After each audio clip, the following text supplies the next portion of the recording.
नमस्कार, ओम नमः शिवाय। ज्योतिष सागर में आप सबका स्वागत है।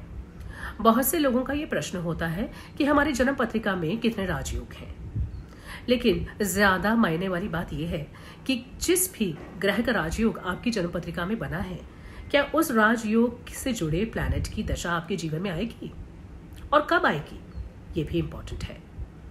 महादशा ये एक ऐसा कॉन्सेप्ट है जिसको बहुत से लोग नजरअंदाज करते हैं या जानते ही नहीं है। तो आज मैं बात करने वाली हूँ हमारी जन्म कुंडली में चलने वाली महादशा के बारे में।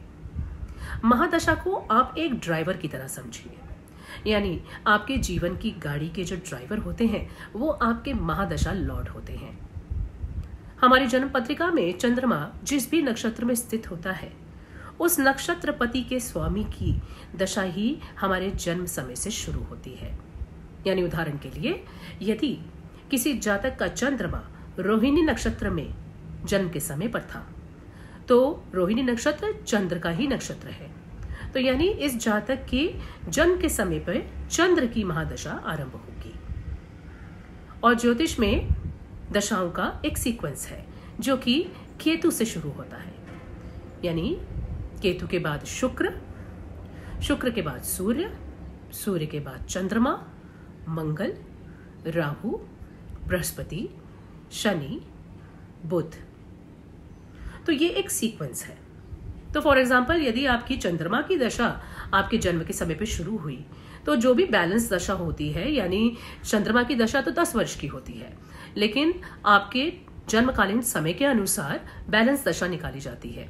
यानी हो सकता है चंद्रमा की दशा आपके लिए सिर्फ 4 साल चले, यानी आप 4 वर्ष की उम्र में आपके जीवन में मंगल की दशा शुरू हो जाएगी, और किसी की 3 साल में, किसी की 6 साल में। तो ये डिपेंडेंट है आपकी चंद्रमा की डिग्री पे और आपके जन्म के समय पे। तो महादशा इतनी इंपॉर्टेंट क्यों है?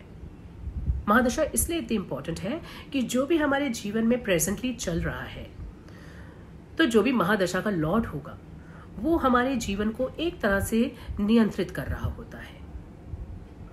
अब जैसे फॉर एग्जाम्पल, किसी की केतु की महादशा चल रही है, तो आपको ये जानना है कि केतु का स्वभाव क्या है।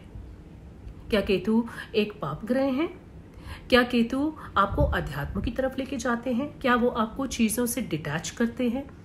तो ये जो ग्रहों का जो गुण स्वभाव है वो तो आपके जीवन में आएगा ही आएगा। और फिर उसके बाद हमें ये देखना है कि वो जो पर्टिकुलर प्लैनेट है, जो महादशा लॉर्ड है, वो आपकी जन्म कुंडली में किन घरों के मालिक बने हुए हैं और किस भाव में जाके स्थित हैं, किसके साथ युति बनाकर बैठे हैं, किसके साथ दृष्टि संबंध में है। और साथ ही साथ आपको यह भी चेक करना है कि वो ग्रह किस नक्षत्र में स्थित हैं, क्योंकि ग्रह के साथ साथ नक्षत्रों का भी रिजल्ट हमें महादशा में प्राप्त होता है। इसलिए महादशा को अच्छे से एनालाइज करके ही हम किसी के जीवन में कौन से इवेंट्स चल रहे हैं इसका आकलन कर सकते हैं। तो यदि समझ लीजिए, जैसे हमने केतु की महादशा की बात की, तो केतु एक आध्यात्मिक प्लैनेट है और ज्योतिष में केतु को मंगल की तरह माना गया है, यानी कुजवत केतु, और शनि को राहु की तरह माना गया है। तो केतु की दशा में ज्यादातर आप देखेंगे कि लोगों के जीवन में बहुत ही आध्यात्मिकता की तरफ झुकाव हो जाता है। उन्हें जीवन में हर चीज से डिटैचमेंट हो जाती है और उनका एक आध्यात्मिक दृष्टिकोण बन जाता है, और ये सब नेचुरली होता है। ये लोग कोई भी कुछ इसके लिए, इसलिए कई बार आपने देखा होगा कि जब आप किसी व्यक्ति से फॉर एग्जांपल 5-6 साल बाद मिलते हैं, तो आप उस व्यक्ति में बहुत से चेंजेस देखते हैं। तो आप सोचते हैं, अरे ये तो इतना बदल गया, ये तो इतना ज्यादा पार्टी करने वाला, घूमने फिरने वाला, दोस्त बनाने वाला था, लेकिन अब अचानक से ये अध्यात्म की तरफ कैसे चला गया, या अचानक से ये इतना धार्मिक कैसे हो गया। तो ये सब जो इफेक्ट्स एक जातक के ऊपर आते हैं over a period of certain महादशास, वो इफेक्ट बहुत ही ज्यादा विजिबल होते हैं और उसमें आप अपनी तरफ से कोई कोशिश नहीं करते, ये एक ऑटोमेटिक चेंज आता है हमारे जीवन में। अब जैसे समझ लीजिए कि किसी की राहु की महादशा चल रही है, तो राहु का क्या बिहेवियर है ये आपको जानना है। राहु डिजायर है, राहु हमारा पैशन है, शॉर्टकट्स ढूंढना, छोटे काम करके एक बहुत बड़े फायदे की उम्मीद रखना, stock exchange, movie, cinema, adventure sports, कुछ ऐसी चीज़ें जो कि आउट ऑफ द बॉक्स हैं, जो कि नॉर्मल नहीं है, ऐसी चीज़ों में इंटरेस्ट होना, सुपर नेचुरल चीज़ों में इंटरेस्ट होना। बल्कि कई बार तो ऐसे लोगों को ऐसा भी फील होने लगता है जो कि राहु महादशा से निकल रहे होते हैं कि उनके ऊपर कोई ना कोई ऊपरी हवा का साया है, या उनको कुछ चीज़ें दिखने लग जाती हैं, सुपर नेचुरल एक्सपीरियंसेस होने लग जाते हैं। उनका इंटरेस्ट एलियंस की तरफ, या फिर पास्ट लाइफ, या फिर अब मरने के बाद कैसा जीवन होता है, ऐसी चीज़ों में इंटरेस्ट आने लगता है। तो ये सब जो इफेक्ट है, ये राहु का इफेक्ट है। और उसके बाद ज्यादा जरूरी ये हो जाता है देखना कि राहु कहाँ पर स्थित है आपकी जन्म कुंडली में। और जब भी कोई प्लैनेट अच्छी स्थिति में है, अच्छी तरीके से प्लेस्ड है, अच्छे प्लैनेट से दृष्ट है, तो आपको उस महादशा का पॉजिटिव इफेक्ट जरूर मिलता है। और राहु की महादशा के बाद, राहु की महादशा 18 वर्ष के लिए चलती है, तो राहु की महादशा के बाद आते हैं बृहस्पति। तो आप देखेंगे कि उस व्यक्ति के नेचर में बहुत से चेंजेस हो जाते हैं। यानी जो व्यक्ति बिल्कुल ही क्लूलेस था, डिल्यूजनल था, उसको डिफरेंट चीज़ों का बहुत अच्छे से ज्ञान नहीं था, या वो अपनी चीज़ों में भटक गया था जीवन में, अचानक से उसको जैसे कोई रोशनी दिख जाती है, अचानक से जैसे उसके जीवन का पथ ही बदल जाता है। तो ये सब कैसे होता है? ये सब कमाल है हमारी महादशाओं का।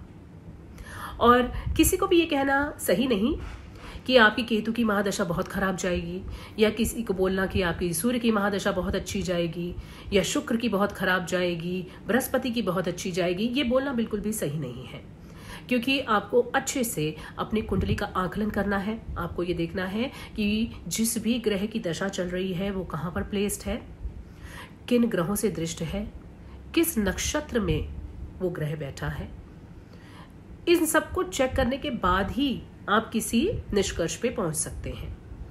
इसलिए किसी को भी एक कॉमन स्टेटमेंट देना अच्छा नहीं, क्योंकि बहुत से लोगों को आप देखेंगे कि जैसे शनि की महादशा के बारे में बोला जाता है कि बहुत डिफिकल्ट होती है, और आपको बहुत ज़्यादा काम करना पड़ता है, बहुत ज़्यादा हार्ड वर्क करना पड़ता है, और मुश्किल से कोई रिजल्ट आते हैं। तो ये सत्य नहीं है, क्योंकि जैसे कि वृषभ और तुला के लिए शनि एक योग कारक ग्रह है, और डिपेंड करता है कि शनि कहाँ बैठे हैं, किसके नक्षत्र में बैठे हैं। यदि शनि दूसरे और 11वें घर के मालिक के नक्षत्र में बैठे हैं तो आपको अच्छा फायदा ही होगा, लेकिन यदि अष्टम के नक्षत्र में आ गए या द्वादश के नक्षत्र में आ गए तो कहीं ना कहीं लॉसेस आएंगे ही, और फिर जो इनहेरेंट नेचर ऑफ प्लैनेट है वो भी आपके अंदर आएगा। तो इसलिए जब भी हम कुंडली का विश्लेषण कर रहे हो तो महादशा का आकलन करना बहुत ही जरूरी है, और अच्छे से डिटेल्ड एनालिसिस करके ही हम किसी निष्कर्ष पे पहुंच सकते हैं। यदि आप ये जानना चाहते हैं कि हर एक महादशा जीवन पे क्या कॉमन रिजल्ट्स लेके आती है, तो इस पे मैं अलग से वीडियोस बनाऊंगी। यानी सूर्य की दशा कैसी रहती है, मंगल की दशा कैसी रहती है, राहु की कैसी, बृहस्पति की कैसी। यदि आपको ऐसे वीडियोस देखने हैं तो प्लीज़ कमेंट करिए, बताइए कि आप कौन से टॉपिक्स पे वीडियोस देखना चाहते हैं, और मुझे उम्मीद है मेरा ये वीडियो आपके लिए हेल्पफुल रहा होगा। मैं आपसे मिलती हूँ नेक्स्ट टाइम। लाइक करें, शेयर करें मेरे चैनल को, सब्सक्राइब करिए, और मैं मिलती हूँ आपसे अगली बार। सर्वसिद्धिरस्तु। ओम नमः शिवाय।